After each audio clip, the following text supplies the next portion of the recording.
নয়ন, তুমি তাকে স্যার বলতেছো কেন? আমি তো কিছুই বুঝতে পারতেছি না। ম্যাডাম আমি তো একজন অ্যাক্টর, স্যার আমাকে ভাড়া করছিল। আসলে স্যার আপনার সাথে 2 মাস ধরে রিলেশন করতেছে। উনি আপনাকে পরীক্ষা করার জন্য আজকে আমাকে ভাড়া করছে। মানে কি বলো ওইসব? শোনো কবিতা, তোমার সাথে আমি 2 বছর ধরে রিলেশন করি, তুমি ভালো না খারাপ সেটা তো আমি জানতাম না। তোমার চরিত্রটা যাচাই করার জন্য তাকে দিয়ে আমি এই অ্যাক্টিংটা করাইলাম। এখন বুঝলাম তোমাদের মতো মেয়েরা টাকাকে ভালোবাসে, বুঝতে পারছো? রিয়েল ভালোবাসা কেনা। ভাই আপনাকে অসংখ্য ধন্যবাদ। আমি যদি ওকে বিয়ে করতাম না, আমি সারা জীবন আফসোস করতাম। থ্যাংক ইউ স্যার, এটা আমার কর্তব্য ছিল। ভাই আপনার মোবাইলটা নিয়ে নেন। আচ্ছা স্যার ঠিক আছে, দেন ম্যাডাম মোবাইলটা দেন।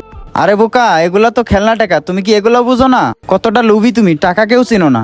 কি এগুলা কি খেলনার টাকা ছিল? হ্যাঁ, এগুলা খেলনা টাকাই ছিল।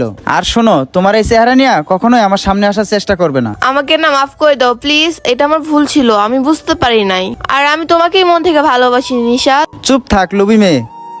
তোমাকে ক্ষমা করে দিলে আমি আমার নিজেকে কখনো ক্ষমা করতে পারবো না। আর শুন তুই কবিতা, তোর এই মুখ নিয়ে কোনোদিন তুই আমার সামনে আর আসবি না।